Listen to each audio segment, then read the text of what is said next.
William, you're looking at a $50,000 vehicle, okay?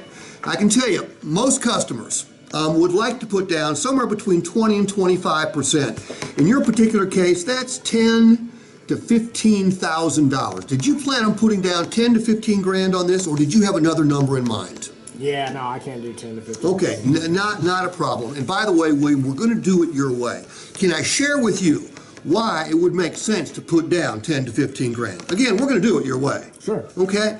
All right, number one, you lower the balance to finance. And this is sort of the key to making this a really good financial decision for you.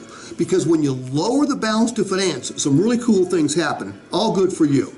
Number one, you got the potential to lower the monthly investment. And you don't strike me as the type of guy that wants to go back to your neighborhood and let them know that you got the highest payment in the neighborhood. Am I right about that? You're right. Okay. So the lower the balance to finance, whether you borrow the money from Chrysler Credit or your Aunt Millie, usually it's going to reduce the amount of the payment. Number three, you guys got 0% going on right now? Yeah. Okay, if the only time this applies is if there's, would apply to every used car, and any new car that's not 0%. When you lower the balance to finance, you save money, okay? Because regardless of where you borrow the money, if the balance is smaller, the finance charges are going to be lower, okay? Number four, when you lower the balance to finance, you get the option to do what most people don't have the option to do, and that's shorten the term. When you shorten the term, guess what? You save money again, because again, it doesn't matter where you borrow the money from, the shorter the term, the fewer the finance charges you pay. So you save money again. And William, I'm going to tell you something. This happens every single day here. Somebody shows up, they're fired up about buying a new or used car. Well, we're excited because that's what we do for a living. We help people buy these things. And about an hour and a half, 2 hours later, they leave terribly disappointed. And we're disappointed and frustrated as well. And the reason we couldn't get together was because they owed more on their vehicle than it was worth. It's called negative equity, and there's an epidemic of it out there. When you lower the balance to finance and you shorten the term, you gain the freedom to trade or sell sooner if you so desire. You build equity much faster.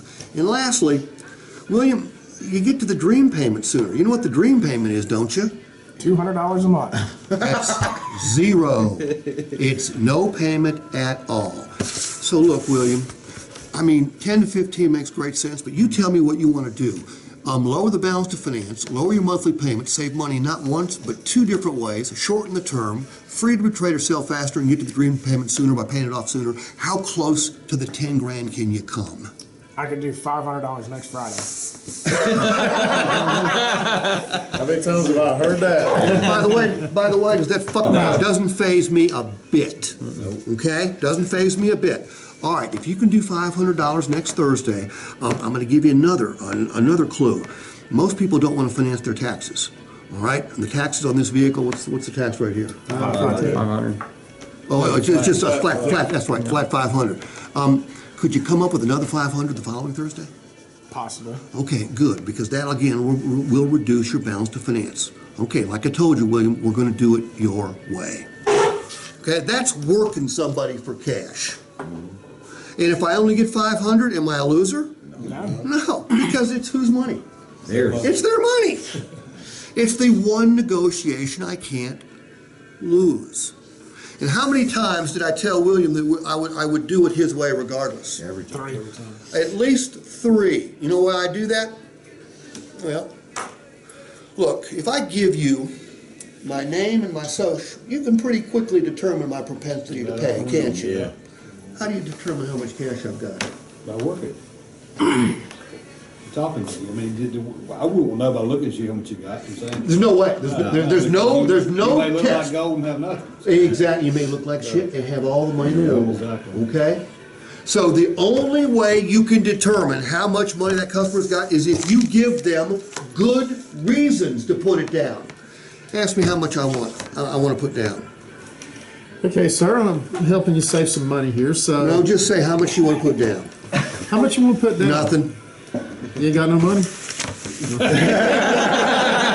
No, that's what we assume. Do I have any managers in here? Okay, how is there many a times have you heard this? That guy's got no damn money at Every all. time. Okay, but we don't know that, do we? No. We do not know No, it. key words we ask and it'll be like, he and him, I don't like anything.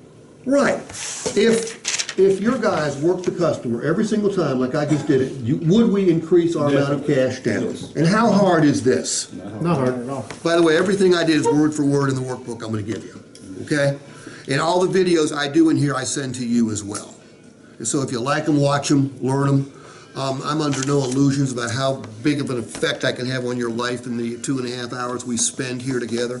We're gonna have a good time, I guarantee that, because I'm gonna have a good time. But I'm gonna give you some good ideas.